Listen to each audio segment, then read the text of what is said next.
खबर विशेषमध्ये आपलं पुन्हा एकदा स्वागत आहे. उद्धवजी, आता येणाऱ्या 10-11 महिन्याच्या काळामध्ये 9-10 महानगरपालिकांच्या आणि 23 जिल्हा परिषदांच्या निवडणुका आहेत. अशा परिस्थितीमध्ये मुंबई महानगरपालिकेत आज जी चर्चा केली जाते की मनसेचं नुकसान, मनसेमुळे शिवसेना भाजपला होईल. रामदास आठवले आता शिवसेना भाजप बरोबर यायला तयार आहेत. शिवसेनेची काय स्ट्रॅटेजी आहे या निवडणुकांसाठी? शिवसेनेचं नुकसान होऊ शकत नाही, कारण मुंबईकरांना माहिती आहे की शिवसेनेचं नुकसान म्हणजे मुंबईचं नुकसान. आज सुद्धा मुंबईची जी काय कामं चाललेली आहेत, आपण बघताय गेले 5-10 वर्ष, 15 वर्ष शिवसेनेकडे महापालिका आहे आणि मी सातत्याने मुंबईच्या कामांवरती लक्ष ठेवून आहे. काल परवा सुद्धा मी नालेसफाईच्या बाबतीत स्वतः गेलो, रस्त्यावरती उतरलो, नाल्यांमध्ये उतरलो आणि हे आज नाही आहे, गेले 10-12 वर्ष मी करतोय. गेल्या वर्षी मी हेलिकॉप्टरमधून पाहणी केली. सगळ्यांना वाटलं हेलिकॉप्टरवरून पाहणी करताय, जमिनीवर येऊन करा. अरे जमिनीवर नाही, मी नाल्यात जाऊन बघतो तेव्हा तू पाण्याबरोबर येत नाहीस. पण नालेसफाईची पाहणी करतो आहे, भुयारी जलमार्गाची पाहणी केलेली आहे, मंडया आपण रिपेअर करतोय, अनेक कामं आपण मुंबईमध्ये करतो आहोत आणि त्या ठिकाणी जाऊन, जसं गेल्या वर्षी मलेरियाचा हाहाकार होता, मी हॉस्पिटलमध्ये जाऊन तिथली यंत्रणा काय करते, काय काय कमी पडते, ह्या सगळ्या गोष्टीवरती जातीने लक्ष देऊन माझ्या परीने मुंबईकरांना एक दिलासा देण्याचा मी प्रयत्न करतो. आणि म्हणून मला खात्री आहे की मुंबईकर आणि शिवसेना हे एक जे नातं जोडलेलं आहे, उगाचच नाही गेले 3 वेळेला त्यांनी शिवसेनेच्याकडे आपलं नुसती महापालिका नाही, आपलं भवितव्य दिलं.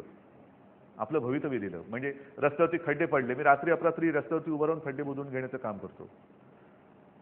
औषध पाणी कुठे कमी पडत असेल, अगदी 2005च्या त्या पुरामध्ये सुद्धा, तेव्हा इथे आपण बसलो तिकडे पाणी तुंबलं होतं संपूर्ण एवढं आणि त्यावेळेला मला बोटीतनं शिवसेना प्रमुखांना घेऊन बाहेर पडावं लागलं.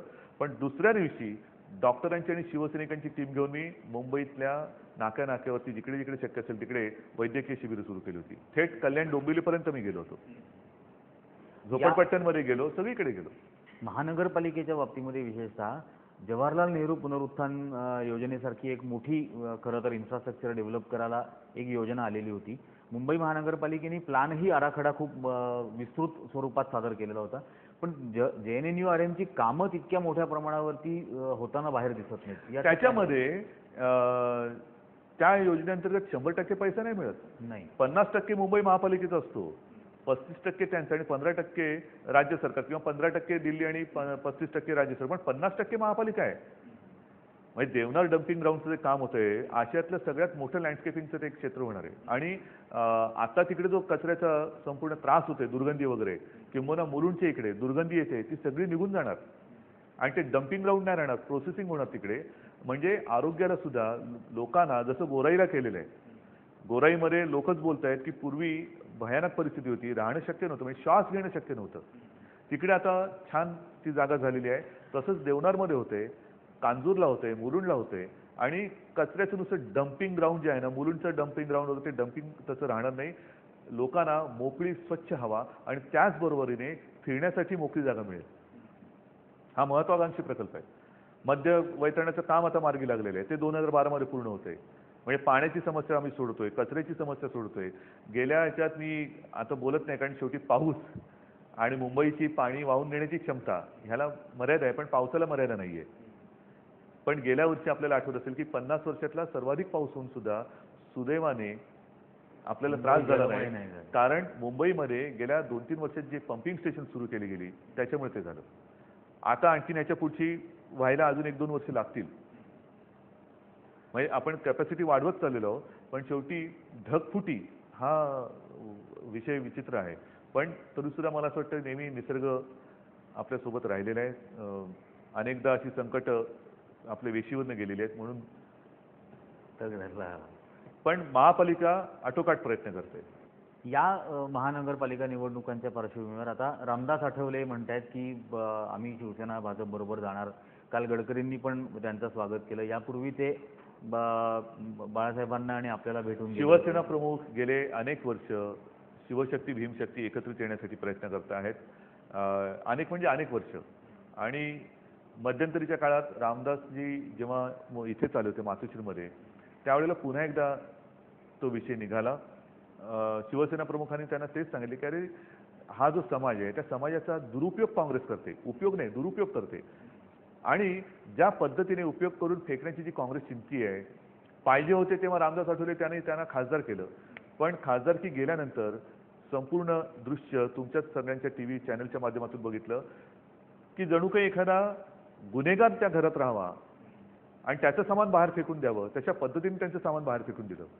कोणीच काय बोललं नाही. म्हणजे वापरताना वापरून घेतलं आणि वापरून झालं तुम्हाला घरातनं भुसकून टाकलं तरी. म्हणजे काँग्रेसने, मी तर म्हणेन रामदास आठवलेंना आणि काँग्रेस आणि राष्ट्रवादीने त्यांच्या घरातनं हाकलून दिलेलं आहे. नुसतं दिल्लीच्या घरातून नाही, त्यांच्या घरातून. आणि ही जी काय ताकद आहे, भीमशक्ती ही ताकद आहे, शिवशक्ती ही ताकद आहे. गैरसमज होते, ते गैरसमज दूर जवळपास झालेले आहेत. आणि ही ताकद जर का एकवटली तर खरोखर महाराष्ट्रामध्ये एक सुवर्णकाळ पुन्हा येऊ शकेल. पण यांच्या बाबतीमध्ये म्हणजे आज जे महाराष्ट्रातलं दलित समाजाचे वेगवेगळे नेते आहेत, यांची विश्वासार्हता त्या समाजात कितपत राहिलेली आहे? कारण कधी ते काँग्रेसबरोबर, कधी राष्ट्रवादी बरोबर. आता सगळ्यांची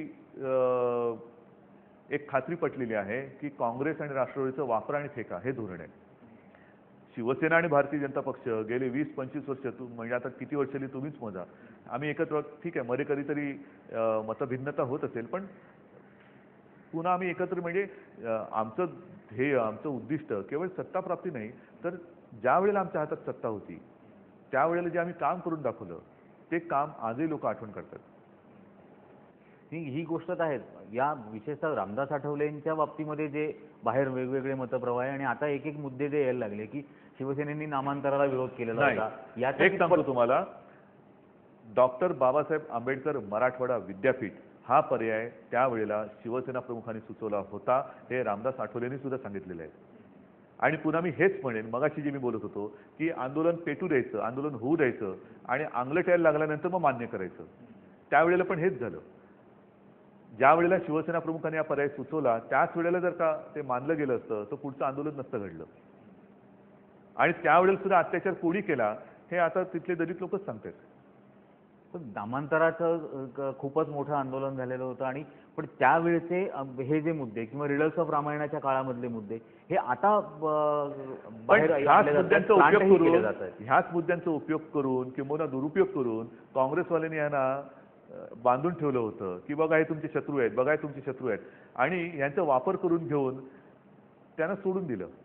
त्यांच्या पत्रात काहीच पडलं नाही. पत्रात म्हणजे काय मंत्रिपद नाही मी म्हणत, मी समाज म्हणून म्हणतोय. आणि आमच्याकडे सुद्धा दलित आहेत ना, आमच्याकडे सुद्धा बौद्ध बांधव आहेत ना, आणि त्यांचा सगळ्यांचा अनुभव घेतल्यानंतर की त्यांना जेव्हा कळलं की अरे इकडे जातपात विचारली जात नाही, इकडे सगळ्या सारखी वागणूक मिळते, इकडे कोणाला जातपात विचारलीच जात नाही, सगळ्यांना सारखी वागणूक मिळते. आणि मग आता त्यांना कळायला लागलं की अरे आपले काही बांधव तिकडे आहेत, माता भगिनी इकडे आहेत. म्हणजे जेव्हा शिवसेना भारतीय जनता पक्षाची सत्ता होती तेव्हा अचानक कोणाला तरी साक्षात्कार झाला की हे सरकार मागासवर्गीयांच्या विरोधात आहे. आणि तेव्हा मग सहज दुर्दैवाने मी म्हणेन की आम्ही तपासलं तेव्हा सगळ्यात जास्त मागासवर्गीय आमदार हे आमच्या युतीमध्ये होते. असे अनेक मुद्दे आहेत. आज खबर विशेषच्या आत्ताच्या या भागामध्ये आज आत्ता इतकंच, पण आपण अजूनही काही मुद्दे आहेत, काही विषयांबद्दल जाणून घ्यायचे आहे आणि एक व्यक्तिमत्व उलगडून बघण्याचा प्रयत्न करायचा आहे, पण पुढच्या भागामध्ये.